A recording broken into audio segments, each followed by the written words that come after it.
Hello guys, welcome to my YouTube channel. जैसे कि आप सबको पता है कि पिछली वीडियो में हमने 1813 का यानी 1813 का चार्टर एक्ट कवर कर लिया था और इस वीडियो के अंदर हम आगे का चार्टर एक्ट जो हमारे बचे हुए हैं उन्हें कवर करने की कोशिश करेंगे। तो चलिए शुरू करते हैं और डालते हैं 1833 का चार्टर एक्ट। तो टॉपिक डालेंगे 1833 का चार्टर एक्ट यानी 1833 का चार्टर अधिनियम। अब 1833 के चार्टर अधिनियम के तहत क्या क्या चीजें हुई हैं, क्या क्या हमारे देश के अंदर हुआ है, तो वो सब चीजें के बारे में हम जानने की कोशिश करेंगे। तो सबसे पहला काम जो 1833 के चार्टर एक्ट के तहत हुआ वो ये कि जो अभी तक बंगाल का गवर्नर जनरल हुआ करता था अब उसे भारत का गवर्नर जनरल कहा जाने लगा। तो सबसे पहला पॉइंट ही लिखेंगे, last governor general of Bengal, last governor general of Bengal and first governor general of India and first governor general of India कौन बना दिया गया? Lord William Bentinck. Lord William Bentinck यानी बंगाल का आखिरी गवर्नर जनरल और भारत का प्रथम governor general Lord William Bentinck को बना दिया गया। दूसरा काम जो 1833 के चार्टर एक्ट के तहत हुआ वो ये कि अंग्रेजी को भारत की आधारित भाषा घोषित कर दिया गया। अंग्रेजी को, इंग्लिश को भारत की ऑफिशियल लैंग्वेज घोषित कर दिया गया। तो लिखेंगे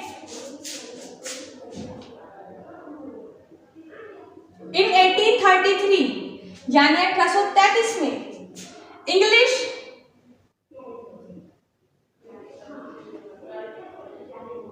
was made the official language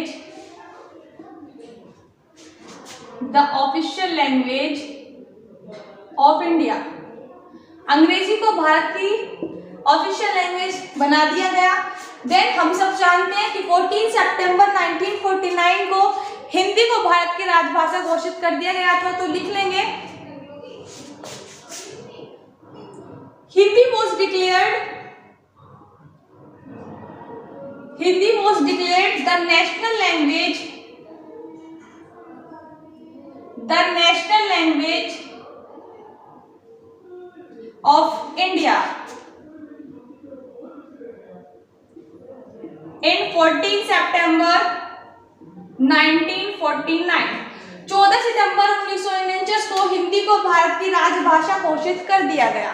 ये दूसरा काम था जो 1833 के चार्टर एक्ट के तहत हुआ था। अब तीसरा काम जो 1833 के चार्टर एक्ट के तहत हुआ वो ये, क्योंकि हमने पढ़ा था जब हमने 1813 का चार्टर एक्ट पढ़ा था तो उसके तहत हमने पढ़ा था कि ईस्ट इंडिया कंपनी ने क्या करा कि दो व्यापारियों को छोड़कर ईस्ट इंडिया कंपनी के सारे व्यापारिक अधिकार समाप्त कर दिए गए। लेकिन वहां पर दो अधिकारों को हमने छोड़ दिया था। लेकिन 1833 का जब चार्टर एक्ट आया तो इसके तहत जो वे दो अधिकार भी बच रहे थे अब सारे के सारे व्यापारिक अधिकारों को समाप्त कर दिया गया। तो लिखेंगे all the trading rights of East India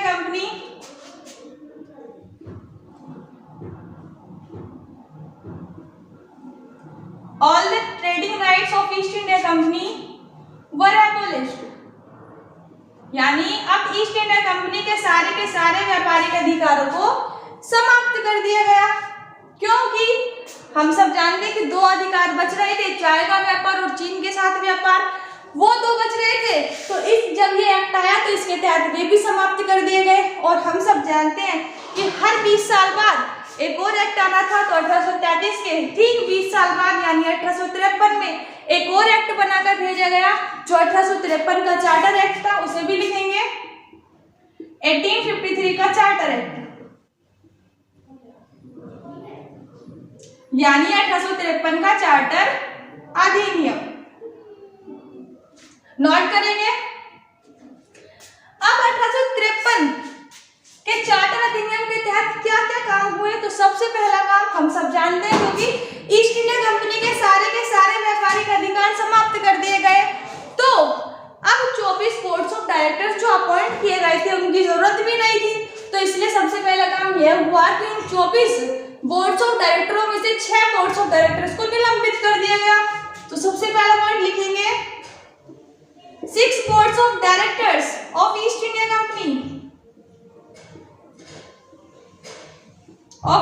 company were suspended,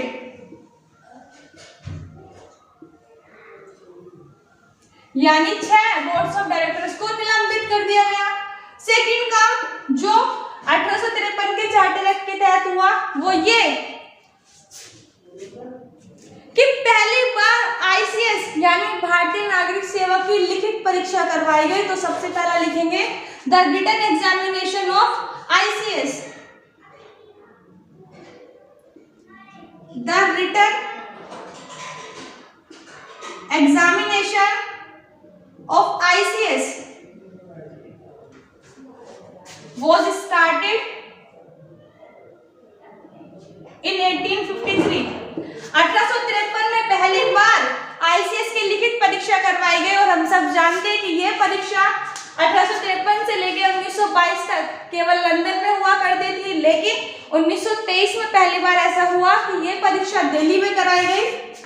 ठीक है, और हम सब जानते हैं कि जो आईसीएस के फादर माने जाते हैं, जो आईसीएस के जनक माने जाते हैं, वो रविंद्रनाथ टैगोर के बड़े भाई सत्येंद्रनाथ टैगोर माने जाते हैं। तो लिख लेंगे फादर ऑफ आईसीएस।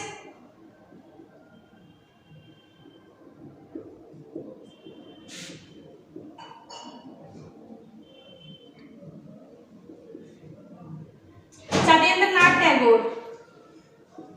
चलिए आज के लिए बस इतना ही, यहीं खत्म करते हैं। आज की वीडियो में हमने 2 एक्ट पढ़ लिए हैं और आगे का हम नेक्स्ट वीडियो के अंदर कवर करेंगे। आई होप कि आपको ये पूरी की पूरी वीडियो समझ आई होगी और पसंद भी आई होगी। Thank you very much and have a nice day.